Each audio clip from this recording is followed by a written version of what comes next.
नमस्कार दोस्तों, स्वागत है आपका एक बार फिर आज के मेरे इस वीडियो में। आज के इस वीडियो में दोस्तों हम चर्चा करेंगे बैड बैंक को लेकर, यानी कि जो बैड बैंक का कंसेप्ट चल रहा है ना सरकार के द्वारा। बहुत सारे कमेंट्स मैसेज मेरे पास आ रहे हैं। एक वीडियो भी मैंने कल बनाई थी, बहुत शॉर्ट वीडियो थी, बहुत जल्दीबाजी में वो वीडियो बना दी गई। आज सैटरडे था, आज समय भी था, तो मैंने सोचा इसका विस्तृत विवरण यानी कि बैड बैंक की रियल पिक्चर। घबराइए नहीं, मैंने इसके फंक्शन या काम के बारे में नहीं बताऊंगा, क्योंकि ऑलरेडी मैं अपने टेलीग्राम चैनल पे किस तरह बैड बैंक काम करेगा और क्या इसके फंक्शन होंगे, सरकार कितना पैसा डालेगी, सरकारी बैंकों की क्या हिस्सेदारी होगी, ये सब कुछ ऑलरेडी मैं कई बार बता चुका हूं, क्लास में भी, व्हाट्सएप कन्वर्सेशन में भी और टेलीग्राम चैनल पे। मैं इसकी इंपॉर्टेंस बताऊंगा आपको आज इस वीडियो में। दोस्तों मैं इसकी इंपॉर्टेंस बताऊंगा, बैड बैंक की क्या खासियत है, क्यों ये सरकार लाई, और निजीकरण की जो जड़ है ना एनपीए, उस पे सीधा प्रहार, सरकार का सीधा प्रहार। आने वाले समय में इन फ्यूचर सरकार को प्राइवेटाइजेशन, निजीकरण की और बैंकों की घोषणा ना करनी पड़े और बैंकों के नामों की घोषणा निजीकरण के लिए ना करनी पड़े। सरकार ने इसकी जड़ यानी एनपीए, निजीकरण की जड़ जो एनपीए है, उसका समाधान करने की पूरी प्लानिंग कर ली है इस बैड बैंक के द्वारा। मैं बिल्कुल सही कह रहा हूं दोस्तों, अगर ये कंसेप्ट कामयाब हो गया तो कोई भी बैंक का मेरे ख्याल से निजीकरण नहीं होगा, निजीकरण नहीं होगा। वीडियो आगे बढ़े, वीडियो थोड़ा सा आगे बढ़े, बहुत सारी चीजें आप लोग समझें, थोड़ा सा बीच में बात को काटते हुए मैं कुछ जरूरी बातें आप लोगों के साथ शेयर करूंगा। क्या वो जरूरी बातें हैं? देखिए दोस्तों, मेरे पास जो मैसेज आते हैं, कुछ लोग मेरे YouTube चैनल से भी बहुत कुछ समझ सकते हैं, यानी मेरी वीडियो से बहुत कुछ समझ लेते हैं, मेरे वर्ड से बहुत कुछ समझ लेते हैं। जिनको समझ में कुछ प्रॉब्लम आती है, यानी वो समझ नहीं पाते, कुछ ऐसे वर्ड्स आते हैं, वो टेलीग्राम पे जाते हैं और टेलीग्राम पे मैं बिल्कुल खोल के हर चीज, यानी कि बैड बैंक किस तरह कार्य करता है, क्या इसके बेनिफिट होंगे, सरकार कितना पैसा डालेगी, क्या हिस्सेदारी होगी, सब कुछ मैं अपने टेलीग्राम चैनल पे बता देता हूं। यानी कि सबसे पहले वीडियो देखो, वीडियो में कोई कमी या आपको समझ में ना आए तो आप टेलीग्राम पे जाओ। टेलीग्राम पे भी अगर आपको कोई दिक्कत परेशानी हो, वैसे होता नहीं है, फिर आप व्हाट्सएप कन्वर्सेशन आपके लिए खुला हुआ है। बाद में क्लासेस की आवश्यकता पड़ती है। देखिए, क्लासेस सबके लिए आवश्यकता नहीं है, ये उन बच्चों के लिए है जो साहब अपना फ्यूचर स्टॉक मार्केट में बनाना चाहते हैं, या फिर जो सीए की पढ़ाई कर रहे हैं, जिनका अकाउंट सब्जेक्ट है, उन चीज़ों को हम लोग पढ़ाते रहते हैं कि भाई अकाउंट्स में ये आप समझते हैं, जो भी कॉमर्स से रिलेटेड मेरे ख्याल से चीज़ें होती हैं वो लोग हम लोग पढ़ाते रहते हैं। क्लास आपके लिए आवश्यकता नहीं है। जो ज्वाइन करना चाहते हैं, जो बाजार के बारे में सीखना चाहते हैं, वो क्लास भी ले लेते हैं। फंडामेंटल एनालाइज वगैरह किस तरह स्टॉक का किया जाता है, कहाँ निवेश किया जाता है, ये सारी चीज़ें जानने के लिए वो लोग क्लास में ज्वाइन कर लेते हैं। सबके लिए ये आवश्यकता नहीं है, जिनको अच्छा लगे, जो अफोर्ड कर सकते हैं, वो आके क्लास ज्वाइन कर सकते हैं। तो बात को बीच में काटते हुए दोस्तों मैंने ये जरूरी सूचना आप लोगों को दे दी, यानी कि 3 प्लेटफॉर्म है, YouTube, Telegram, WhatsApp conversation, last में क्लासेस। जहां पर भी आपको उचित लगे, कोई चीज समझ में ना आ रही हो, फिर लास्ट में आप मेरे से व्हाट्सएप कन्वर्सेशन में पूछ लीजिए, अच्छा लगे तो मेरी क्लासेस ज्वाइन कर लीजिए। तो मैं बता रहा था कि इस बैड बैंक के बारे में दोस्तों, अगर ये बैड बैंक का कंसेप्ट सरकार का काम कर गया ना, तो आप यकीन मानिएगा कि जो निजीकरण की जड़ एनपीए है ना, वो साहब खत्म, बिल्कुल दी एंड। निजीकरण के बारे में सरकार सोच ही नहीं सकती। सरकार ने निजीकरण का फैसला क्यों किया? भाई, सरकार ने भले ही निजीकरण ना किया हो, लेकिन ऐलान तो बजट भाषण में किया। क्यों किया? क्योंकि इसके पीछे एक कहानी है। यह कहानी स्टार्ट होती है दोस्तों 2014 से। 2014 में जब सरकार बनी, सरकार ने जब बैंकों की आर्थिक स्थिति का आकलन किया, उस समय स्थिति बैंकों की बहुत ज्यादा खराब थी, बहुत ज्यादा इनकी स्थिति खराब थी। 2015 में जब रिव्यू कराया गया एनपीए का, तो बहुत बड़ा एनपीए निकल के सामने आया। संकट था सरकार के सामने। सरकार ने क्या करा? तुरंत एकदम क्विक एक्शन लेते हुए पैसा डालना शुरू कर दिया। मैं बता चुका हूं कई वीडियो में आपको कि सरकार कब से बैंकों में पैसा डाल रही थी। सरकार ने पैसा डालना दोस्तों जल्दी जल्दी शुरू कर दिया ताकि कोई बैंक डिफॉल्ट ना हो, हमारे देश पे कोई धब्बा ना लगे, रेटिंग एजेंसियां हमारे देश के बैंकों को डाउनग्रेड ना करें। सरकार ने बैंकों को बचाने के लिए तमाम प्रयास किए, लेकिन समस्या जस की तस। 2014-15 से जो कहानी शुरू हुई थी पैसा डालने की, समस्या जस की तस थी। आ गया 2018 आ गया दोस्तों, और 2018 में भी समस्याएं जो कि त्यों थी। उस समय 21 बैंक थे, मर्जर के बाद मेरे ख्याल से 21 बैंक की संख्या बची थी, उसमें से मात्र 2 ही बैंक प्रॉफिट के थे, यानी कि 2 ही बैंक, 21 में से 2 बैंक प्रॉफिट कमा रहे थे। मैं नहीं कह रहा हूं, बगल में स्टेटमेंट आया है वो देख लीजिएगा। 2018 की बात बता रहा हूं मैं। आईडीबीआई यस बैंक की हालत देखिए। सरकार ने मर्जर की प्रक्रिया शुरू करी, प्राइवेटेशन की प्रक्रिया शुरू करी, आईडीबीआई में एलआईसी को लाया गया। अपने सरकार ने पूरे एफर्ट लगा दिए साहब इन बैंकों को बचाने के लिए, पूरी जी जान लगा दी। उसका नतीजा मेरे भाई, उसका नतीजा यह हुआ कि 2018 में 21 में से 2 बैंक सिर्फ जो प्रॉफिट में थे, 2021 आते आते 2 बैंक सिर्फ लॉस शो करे, यानी कि बाकी बैंकों ने प्रॉफिट दिखाया। 2018 में 21 बैंकों में मात्र 2 बैंक प्रॉफिट में थे, 2021 में सिर्फ मात्र 2 बैंक लॉस में थे। कितना बड़ा परिवर्तन! यह सरकार की नीतियों के कारण था। जो सरकार ने कठोर नियम लाई, सरकार नीतियां लाई, मर्जर किया, लोगों की साहब खरी कोटी सुनती रही सरकार, लेकिन मर्जर करती रही। जब देखा सरकार ने कि बात अभी भी साहब कंट्रोल से थोड़ा सा बाहर है, एनपीए तो बढ़ ही रहे थे, एनपीए में कमी नहीं आई थी, प्रॉफिट में बैंक आ गए थे, लेकिन एनपीए की समस्या जस की तस। इसका स्थायी समाधान ढूंढना जा रहा था। समस्या दोस्तों जस की तस बनी हुई थी एनपीए की, इसका स्थायी समाधान ढूंढा जा रहा था, और यह स्थायी समाधान सरकार ने बैड बैंक के रूप में तलाशा। इस बैड बैंक की स्थापना की जिक्र मेरे ख्याल से इस बजट भाषण में निर्मला सीतारमण ने कहा था, लेकिन इसकी प्लानिंग बहुत साल पहले से शुरू हो चुकी थी। कंसेप्ट पढ़े जा रहे थे, समझे जा रहे थे। मैंने आपको कल की वीडियो में बताया था कि ये बैड बैंक का जो कंसेप्ट है वो यहां का नहीं है, ये यूएसए का कंसेप्ट है। 1988 में ये वहां शुरुआत हुई थी, उसको पढ़ा जा रहा था, समझा जा रहा था, उसको ये चीज समझी जा रही थी क्या भारत में इसको लागू किया जा सकता है, क्या भारत में ये चीज लागू की जाती है। तो उसको समझते समझते साहब 2021 तक आते आते फिर बजट भाषण में अनाउंसमेंट करना पड़ा। सरकार ने सीधा प्रहार किया साहब एनपीए पर। ये जो बैंकों के निजीकरण की जो खबरें आई ना बजट भाषण में, जो हमारी फाइनेंस मिनिस्टर निर्मला सीतारमण जी हैं, उनको क्यों कहने की आवश्यकता पड़ी? क्यों साहब बैंकों की स्थिति खराब थी? बैंक ग्रोथ क्यों नहीं शो कर पा रहे थे? इसीलिए शो नहीं कर पा रहे थे दोस्तों, एनपीए का इतना दबाव था ना उनके पास कि ग्रोथ की तरफ तो ध्यान जा ही नहीं रहा था। शेयर्स प्राइस नीचे पे नीचे, ऐसे शेयर प्राइस आ गए थे साहब 10, 11, 20, 25 रुपए पे, मेरे ख्याल से 26, 27 पे पीएनबी, बताइए आप 165 पे एसबीआई आ गया साहब। चलिए वो तो कोरोना काल की कोई बात थी, लेकिन रेट देखिए आप, अभी भी 40 के आसपास पीएनबी ट्रेड कर रहा है। 40 एक हमारे देश का सरकारी बैंक, दूसरे नंबर का बैंक, आईओबी की मैं बात नहीं कर रहा, आईओबी तो अभी बना है, दूसरे नंबर का इतना बड़ा बैंक 40 रुपए के आसपास। अरे इसकी तो कीमत कम से कम 400-500 रुपए होनी चाहिए मेरे भाई। और सरकार इसी पर दोस्तों फोकस कर रही है, किसी तरह इनके बैंकों की ग्रोथ लेके आया जाए, बैंकों को ऊपर पहुंचाया जाए, ऊपर ले जाओ साहब।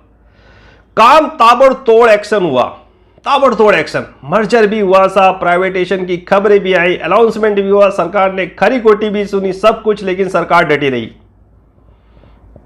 नतीजा मैंने आपको बताया ना, 2018 में कितने बैंक मेरे ख्याल से लॉस और प्रॉफिट में थे। रिकवरी भी साथ साथ चलती रही, ऐसा नहीं कि सरकार इन दिनों रिकवरी में नहीं, सरकार ने जो भी प्लानिंग करी रिकवरी भी साथ साथ करी साहब। देखिए अब 5 लाख करोड़ की रिकवरी हो चुकी है, यानी कि जो डेट जो बट्टे खाते में डाल दी गई थी रकम साहब, राइट ऑफ कर दिया गया था लोन को, उसमें से 5 लाख करोड़ रुपए सरकार ने वसूल लिए हैं 6 साल में। रिकवरी भी साथ साथ चल रही है। विजय माल्या की संपत्ति भी कुर्की भी हो रही है, वहां से भी पैसा रिकवर हो रहा है। तो सरकार दोस्तों अपनी पूरी प्लानिंग के साथ आगे बढ़ रही है। और ये जो बैड बैंक आया है ना साहब, इसने तो कमाल ही कर देगा, कमाल ही कर देगा दोस्तों। अगर ये बैड बैंक सक्सेस हो गया, बैंकों की आधी से ज्यादा टेंशन खत्म हो जाएगी। सबसे बड़ी टेंशन जो बैंकों पे रहती है ना, वो एनपीए रहता है। मैंने आपको बता रखा है कि ये बैड बैंक काम किस तरह करेगा। बहुत सरदर्दी बैंकों की कम हो जाएगी, बहुत ज्यादा सरदर्दी कम हो जाएगी। ये अपना फोकस जो है ना, बैंक अपना फोकस ग्रोथ पे करेंगे, नए नए लोन बांटेंगे। ऐसे लोगों को लोन नहीं देंगे जो भाग जाते हो। बड़े बड़े लोन आप दे दिए, नीरव मोदी को दे दिया, विजय माल्या को दे दिया, लेकिन अब वो चीज नहीं होगी। अब सरकार की पैनी निगाह है, भैया लोन देना है तो पहले सिविल स्कोर चेक करो, इसका रीपेमेंट हिसाब जो इसका हिस्ट्री है वो चेक करो, तब जाके लोन बांटो। अब ऐसे लोन नहीं मिलेगा। बैंक भी बहुत सतर्क हो गए, पहले से सतर्क थे दोस्तों, लेकिन अब ज्यादा और आंखें खुल गई। जब एनपीए इतने बड़े आए, शेयर प्राइस नीचे आए, बैंक नीचे नीचे। ऐसा नहीं है कि बैंक जो बैंक में कर्मचारी थे या अधिकारी थे उन्हें दुख नहीं होता था, दुख होता था। वो भी जब बैंकों की हालात देखते थे दुख होता था। मेरे पे भी फोन आते थे कि सर देखिए क्या कर सकते हैं, ऊपर से प्रेशर है। लेकिन आज जो लोन बांट दिए गए थे ना बहुत पहले, बड़े बड़े लोन, राणा कपूर जी यस बैंक के, बांट ले जाओ साहब ले जाओ। हालत देखिए आप यस बैंक की, किस कारण हुआ? जो लोन बांटे गए आए ही नहीं। यस बैंक की हालात ऐसे क्यों हुए? क्योंकि साहब जो लोन बांट दिए थे राणा कपूर जी ने, वो तो साहब खत्म होने ही होने थे, एनपीए बनने ही बनने था साहब, आए नहीं साहब, ले जाओ। उन्होंने तो बस हरियाली हरियाली दिख रही थी, उन्होंने ना तो कोरोना काल दिखा कि ऐसी समस्या भी आ सकती है देश में। वो तो शुगर मनाओ देश की गवर्नमेंट का, जो कई बैंकों को सहारा दे के साहब इस बैंक की लाज बचा ली। डिफॉल्ट किसी भी बैंक को नहीं होने दिया। तो बैड बैंक की इंपॉर्टेंस में बता रहा था दोस्तों, अगर ये काम कर गई, ये सक्सेस हो गया, तो डेफिनेटली हमारे बैंकों के लिए मील का पत्थर होगा। सरकार ने निजीकरण की जड़ पे सीधा प्रहार किया है। निजीकरण का मुख्य कारण था एनपीए, बैंकों की खराब आर्थिक स्थिति जो एनपीए के कारण बढ़ती जा रही थी। सरकार ने सीधा प्रहार उस पे किया। सरकार को लगा कि ऐसे अगर आज हम 2 बैंक कर रहे हैं प्राइवेट, अभी करे नहीं है, अभी हालत सुधर चुके हैं। प्राइवेटेशन की न्यूज ने बहुत काम कर दिया है, मर्जर की न्यूज ने बहुत काम कर दिया है। करा नहीं है, लेकिन करा, अनाउंसमेंट तो हो गया था, बजट भाषण में कह दिया था। इससे कितनी बुराई झेलनी पड़ी। भले ही गवर्नमेंट ने प्राइवेटेशन ना कराओ दोस्तों, लेकिन प्राइवेटेशन की खबर से ही बहुत दाग पड़ा है हमारी सरकार पे, बहुत दाग। भले ही ना हुआ हो, भले ही साहब उससे पहले मर्जर प्राइवेटेशन की खबरें काम कर गई हो, स्टॉक मार्केट से सहारा मिल गया हो, लेकिन साहब खराब छवि तो खराब हुई। तो सरकार ने दोस्तों इस चीज को ध्यान में रखा कि आने वाले समय में, भविष्य में मुझे इस तरह की घोषणाएं ना करनी पड़े, कुछ ऐसा समाधान लेके आओ जो भैया ये सारी चीजें एनपीए वगैरह निमट जाए, कलेश ही खत्म हो, जड़ ही खत्म हो साहब। बैड बैंक उसकी साफ संरचना, उसकी स्थापना बहुत जल्दी काम करना शुरू कर देगा। ये बैड बैंक जो बनाया गया है ना दोस्तों, ये आप यकीन नहीं करोगे कि बैंकों की बहुत बड़ी सरदर्दी कम हो गई है। रिकवरी में ही लगे रहते थे साहब, सरकार भी कहती थी भैया रिकवर क्यों नहीं हो रहा, रिकवर क्यों नहीं हो रहा, एनपीए दे रखे हैं, पैसा बांट रखा है, रिकवर करो। अब बेचारे बैंक जो अधिकारी थे, कर्मचारी तो रिकवर करते थे, ग्रोथ पे फोकस कुछ है नहीं, आगे नए लोन दे नहीं पा रहे थे। मैंने बताया ना कल आपको वीडियो में, सरकार ने कहा ठीक है भाई आपकी भी प्रॉब्लम है, प्रॉब्लम थी साहब, जाहिर प्रॉब्लम दिख रही थी। सरकार ने कहा भाई ठीक है, इस प्रॉब्लम को लिए हम समाधान करते हैं, एक बैड बैंक की स्थापना कर देते हैं। बैड बैंक का काम है भैया, आपसे एनपीए बाय करेगा, ठीक है, और साहब उस बैड बैंक उस एनपीए को वो रिकवर करेगा, आपकी सरदर्दी खत्म। तो ये कंसेप्ट को समझो मेरे भाई, इस बैड बैंक के कंसेप्ट को समझो। वैसे ही बैंकिंग के स्टॉक आप लोगों को नहीं दिला रखे थे, कल भी यूनियन बैंक दिलाया है, कल भी यूनियन बैंक दिलाया है। तो समझो इसको कि आने वाले समय में बैंक कितना ग्रोथ करेंगे। बहुत से लोग कहते हैं सर बैंक बहुत बढ़ गए हैं, क्या ये और भी बढ़ेंगे? SBI 450 का, अरे 450 का, 450 का HDFC की सामने आप SBI को देखो ना, SBI को होना चाहिए 1500, तब आएगा मजा। SBI जब 1500 होगा, PNB 400-500 का, मजा तो तब है मेरे भाई। गेम तो स्टार्ट अब हुआ है। जो पिक्चर सामने आई है ना, सरकार के जितने भी रिफॉर्म सरकार करती जा रही थी, अपनी खरी खोटी सुनती जा रही थी, लेकिन जो उसके रिजल्ट थे ना दोस्तों, अब दिखने शुरू होंगे। बैंकों के प्राइस अब बढ़ने शुरू होंगे। मील का पत्थर बैड बैंक अब साबित होगा। नई उड़ान शेयर मार्केट में आप अब देखोगे बैंक निफ्टी के द्वारा। तो सरकार ने दोस्तों निजीकरण की जड़ पे सीधा करा प्रहार, और मुझे नहीं लगता कि आने वाले समय में सरकार साहब निजीकरण की तरफ अपने कदम बढ़ाएगी। लेकिन सवाल बिंदु एक उठता है, मुद्दा एक फिर आके सामने अटक जाता है। इसी पर दोस्तों हमारी पढ़ाई चल रही है, इसी पर हम लोग थोड़ा सा ध्यान अपना केंद्रित कर रहे हैं। मेरे साथ मेरे सीनियर भी होते हैं, मेरे कुछ CA फ्रेंड्स भी हैं, बहुत से लोग हम लोग बैठते हैं, क्योंकि एंजल ब्रोकिंग में मैं हूं, हम लोगों की भी है अपनी, यहीं पर एक ऑफिस है। तो वहां पर जब हम कल बैठे थे तो यही बिंदु पे डिस्कशन हो रहा था कि सरकार ने बजट भाषण में कह तो दिया 2 बैंक का प्राइवेट करेंगे और एक इंश्योरेंस कंपनी, ये करेंगे किस तरह? देखिए स्टेक धीरे धीरे कम तो हो रहा है, चाहे वो BOI की QIP मैंने आपको समझा रखा है, एक एग्जाम्पल में बता रहा हूं, राइट इशू हो गया, कुछ भी हो गया। अच्छा एक और चीज समझिए, सरकार प्राइवेटेशन तो कर रही है, साथ साथ में अपनी हिस्सेदारी भी कम कर रही है। अब हुडको जैसा शेयर मैंने आपको दिलाया है, उसमें ऑफर फॉर सेल के साथ सरकार ने अपनी हिस्सेदारी बेची। देखिए सरकार का मकसद अपनी हिस्सेदारी को धीरे धीरे कम करना है। तो अब जो आगे नेक्स्ट वीडियो आएगा, अब आज का ये वीडियो तो मेरा पहला पार्ट था, मैंने आपको इंपॉर्टेंस बतानी चाहिए थी बैड बैंक के बारे में, कि बैड बैंक की क्या इंपॉर्टेंस है। सरकार ने जो निजीकरण की जड़ NPA है उस पर सीधा प्रहार किया है बैड बैंक की स्थापना के द्वारा। लेकिन नेक्स्ट वीडियो में हम जो ये मुद्दा रह गया है ना, कि सरकार ने अगर प्राइवेटेशन निजीकरण को बजट भाषण में कहा है तो पूरा किस तरह करेगी, ये चीज मेन बिंदु है। तो मर्जर एक प्लान रहता है कि मर्जर कर दिया जाए, क्योंकि मर्जर के असर जबरदस्त दिख रहे हैं साहब, जबरदस्त सुपर। और ये मर्जर अब सब जगह होने लगा है मेरे भाई। बैंकों से चला हुआ मर्ज, पहले छोटे छोटे एयरपोर्ट को बड़े बड़े एयरपोर्ट के साथ, छोटी छोटी डिफेंस कंपनियों को बड़े बड़े डिफेंस कंपनियों के साथ, छोटे छोटे रेलवे स्टेशन को बड़े बड़े रेलवे, अभी हुआ नहीं है लेकिन आने वाले समय में, जैसे आज एक न्यूज़ आई है रेलवे में कि रेलवे विकास निगम का साहब और मेरे ख्याल से इरकॉन का मर्ज हो जाएगा। रेलवे में भी बहुत रिस्ट्रक्चरिंग के प्लान चल रहे हैं। तो जो मर्जर शुरू हुआ था बैंकों से, वो साहब अब हर जगह फैल गया है, हर क्षेत्र में, चाहे वो डिफेंस हो, चाहे रेलवे हो, चाहे एयरपोर्ट हो, चाहे डिफेंस हो। तो मर्जर की प्राथमिकता को ध्यान में रखते हुए, मर्जर की इंपॉर्टेंस को ध्यान में रखते हुए मैं यही कहूंगा कि सरकार अब पूरा फोकस दोस्तों मर्ज पे ही करेगी। तो वीडियो मेरे ख्याल से आज का इतना ही है, 18-19 मिनट का ये वीडियो हो चुका है। कुछ इसमें पॉइंट अगर आपको रह गए, मैंने तरीका आपको बता दिया है कहाँ कहाँ आपको जाना है। टेलीग्राम व्हाट्सएप कन्वर्सेशन आपके लिए बहुत जगह खुली हुई है। क्लासेस आप लोगों के लिए आवश्यकता नहीं है, क्लासेस उन लोगों के लिए आवश्यकता है जो बच्चे कैरियर बनाना चाहते हैं। तो दोस्तों सेकंड पार्ट बहुत ज़्यादा इंटरेस्टिंग होगा, बनाने की कोशिश करूंगा कल संडे को मैं सेकंड पार्ट में, क्योंकि अभी उसकी कुछ पढ़ाई स्टडी रह गई। बिना स्टडी के, बिना सोचे समझे वीडियो बनाने का मज़ा नहीं आता। देखिए बैड बैंक की जब हमें इंपॉर्टेंस पता चली तब वीडियो मैंने बनाया, नहीं तो इस बैड बैंक को मैं चाहता हूँ बहुत दिन पहले आप लोगों के लिए वीडियो बना के लेके आ जाता।